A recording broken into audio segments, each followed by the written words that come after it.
You know, the world's climate scientists tell us that the highest safe level of emissions would be around 350 parts per million of carbon dioxide and greenhouse gases in the atmosphere. We're already at 400. They tell us that the sort of safest we could hope to do without having perilous implications as far as drought, famine, human conflict, major species extinction would be about a 2 degrees Celsius increase in temperature. We're rapidly approaching that, and with all the built-in carbon dioxide that's already in the atmosphere, we're easily going to exceed that.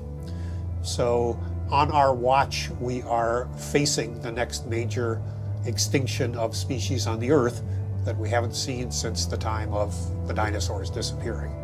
You know, when whole countries go underwater because of sea level rise, when whole countries find that there's so much drought that they can't feed their population, and as a result they need to desperately migrate to another country or invade another country.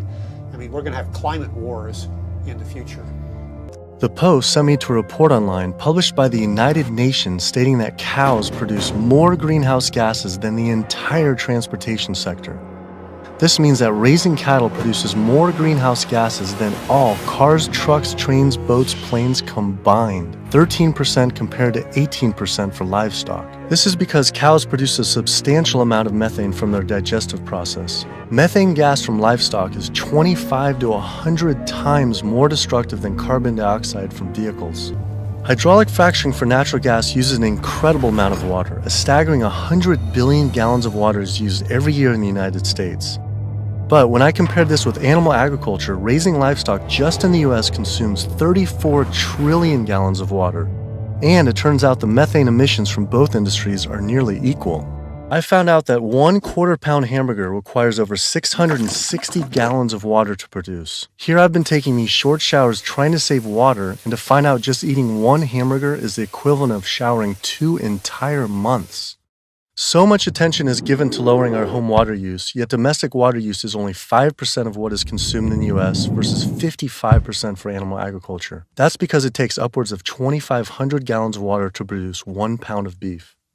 There's one study that found that 1 pound of beef, 2,500 gallons of water.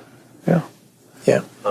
Eggs is 477 gallons of water, and cheese almost 900 gallons. I mean, I guess it's one simple, why isn't it on Save Our Water? Just, it's kind of like if you went to someone's house and my neighbor has a faucet, you know, dripping, and then you see this giant hose turn full blast until 660 gallons of water are shooting out into the street, flooding the entire street. I think I would say, hey, you know, turn that off, please. It seems like it's a huge thing that we could be doing by far more than anything else. I started doing more investigating on the impacts of livestock and found out this situation was actually worse than I had thought. In 2009, 2 advisors from the World Bank released an analysis on human-induced greenhouse gases, finding that animal agriculture was responsible not for 18% as the UN stated, but was actually 51% of all greenhouse gases. 51%. Yet all we hear about is burning fossil fuels. This devastating figure is due to clear-cutting rainforests for grazing, respiration, and all the waste animals produce. This makes animal agriculture the #1 contributor to human-caused climate change.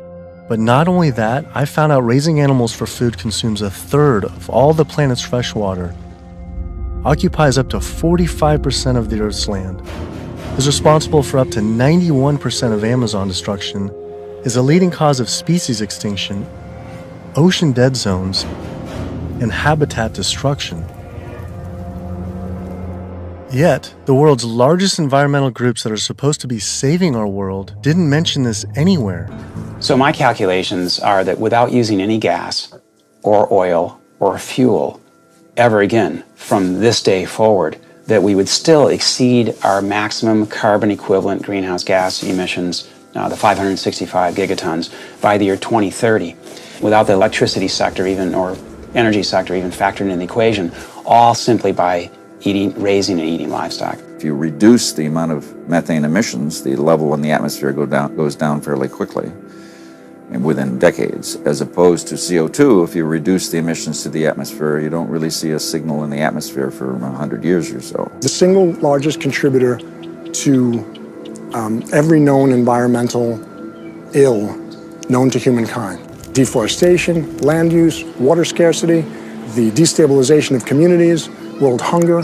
The list doesn't stop. It's an environmental disaster that's being ignored by the very people who should be championing. Free-living animals made up, 10,000 years ago, made up 99% of the biomass. And human beings, we only made up 1% of the biomass. Today, only 10,000 years later, which is really just a fraction of time, we human beings and the animals that we own as property make up 98% of the biomass. And wild, free-living animals make up only 2%. We've basically completely stolen the world, the earth, from free-living animals to use for ourselves and our cows and pigs and chickens and factory farmed fish. And the oceans have been even more devastated. Greenpeace's response reminded me of the statistic that 116,000 pounds of farm animal excrement is produced every second in the United States alone. That is enough waste per year to cover every square foot of San Francisco, New York City, Tokyo, Paris, New Delhi, Berlin, Hong Kong, London, Rio de Janeiro, Delaware, Bali, Costa Rica, and Denmark combined. UN reported that 3/4 of the world's fisheries are overexploited, fully exploited, or significantly depleted due to overfishing. The oceans are under siege like never before, and marine environments are in trouble. And if we don't wake up and do something about it, we're going to see fishless oceans by the year 2048. That's the prediction from scientists. The way fishing is done today to feed the demand for 90 million tons of fish is primarily through massive fish nets. For every single pound of fish caught, there's up to 5 pounds of untargeted species trapped, such as dolphins, whales, sea turtles, and sharks, known as bykill. If we were to imagine this same sort of practice happening on the African savanna, targeting gazelle, but in the process scooping up every single lion, giraffe, ostrich, and elephant, nobody would stand for it. Yet, this is what is happening in our oceans every single day. Our founder, Captain Watson, likes to say, if the oceans die, we die. That's not a tagline, that's the truth. Perhaps the only other ecosystem that is being destroyed at such a rapid rate are the world's rainforests. Our global rainforests are essentially the planet's lungs. They breathe in CO2 and exhale oxygen. An acre of rainforest is cleared every second, and the leading cause is to graze animals and grow their feed crops. That is essentially an entire football field cleared every single second. And it is estimated that every day, close to 100 plant, animal, and insect species are lost due to rainforest destruction.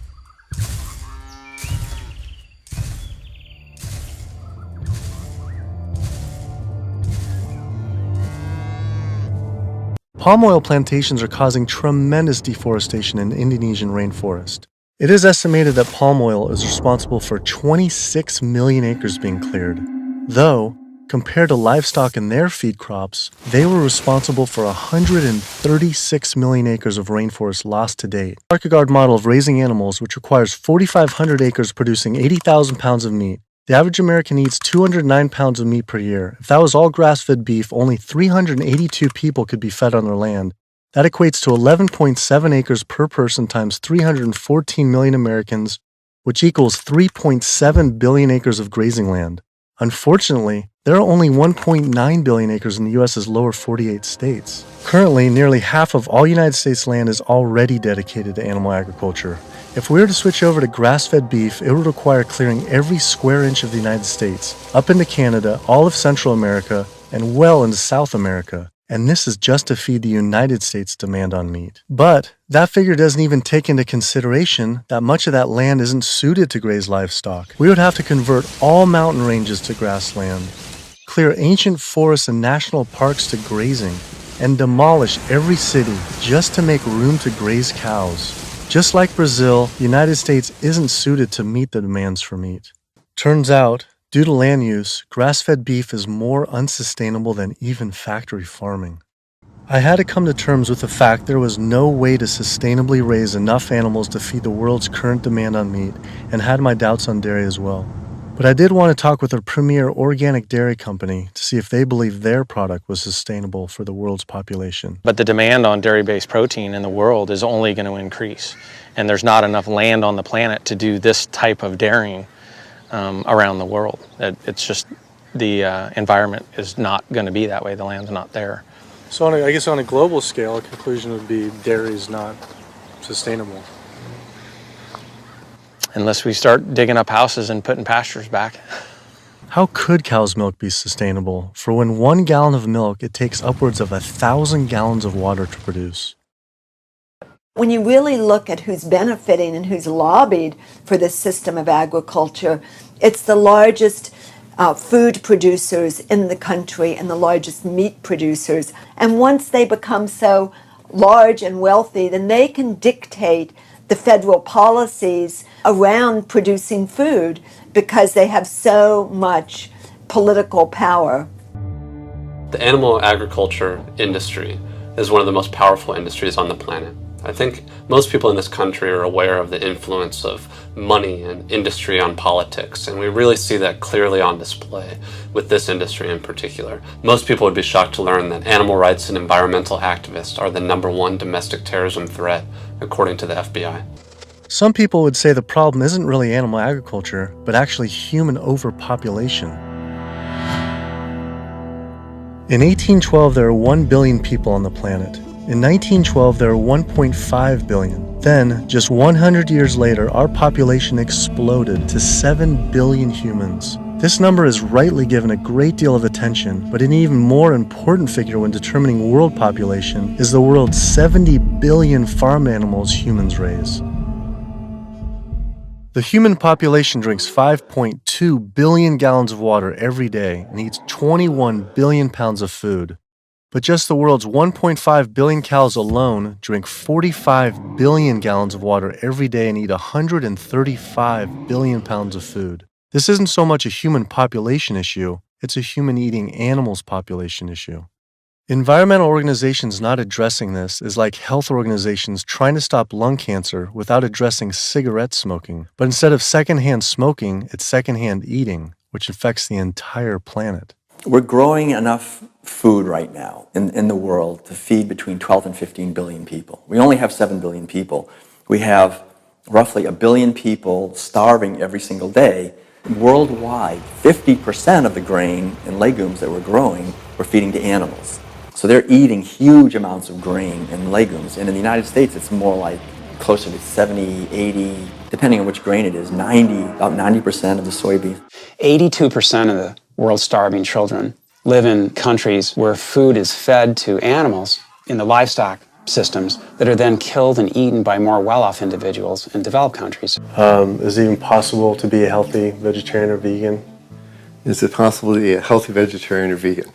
I became vegan for, 32 years ago now, and I run several miles every day. I go biking 40, 50 miles through the countryside. I work long hours. I feel great. It's nice waking up in a light, trim body every day. And so many of my vegan friends and patients, are just, they're thriving since their transition to a vegan diet. So yes, and I've seen vegan moms go through healthy vegan pregnancies and deliver healthy vegan children and raise them to tall, full-size, intelligent vegan adults. And yes, certainly all the nutrients are there in the plant kingdom to do this. That is correct. Think anyone should be consuming dairy? I really don't. When you think about it, the purpose of cow's milk, I did most of my growing up on a dairy farm in Wisconsin. The purpose of cow's milk is to turn a 65-pound calf into a 400-pound cow as rapidly as possible. Cow's milk is baby calf growth fluid. That's what this stuff is. Everything in that white liquid, the hormones, the lipids, the proteins, the sodium, the growth factors, the IGF, every one of those is meant to blow that calf up to a great big cow, or it wouldn't be there. And whether you pour it on your cereal as a liquid, whether you clot it into yogurt, whether you eat it into cheese, whether you freeze it into ice cream, it's baby calf growth fluid. and women eat it, and it stimulates their tissues, and it gives women breast lumps. It makes the uterus get big, and they get fibroids, and they bleed, and they get hysterectomies, and they need mammograms, and gives guys man boobs. Cow's milk is the lactation secretions of a large bovine mammal who just had a baby. It's for baby calves. You know, I tell my patients, go look in the mirror. Now, do you have big ears? Do you have a tail? Are you a baby calf? If you're not, don't be eating baby calf growth fluid in any level. There's nothing in it people need. To feed a person on an all plant-based vegan diet for a year requires just 1/6 of an acre of land. To feed that same person on a vegetarian diet that includes eggs and dairy requires 3 times as much land. To feed an average U.S. citizen's high-consumption diet of meat, dairy, and eggs requires 18 times as much land. This is because you can produce 37,000 pounds of vegetables on 1.5 acres, but only 375 pounds of meat on that same plot of land. I also learned the comparison doesn't end with land use. A vegan diet produces half as much CO2 as an American omnivore, uses 1/11th the amount of fossil fuels, 1/13th the amount of water, and 1/18th of the amount of land. After adding this all up, I realized I had the choice every single day to save over 1,100 gallons of water, 45 pounds of grain, 30 square feet of forested land, the equivalent of 20 pounds of CO2, and one animal's life every single day.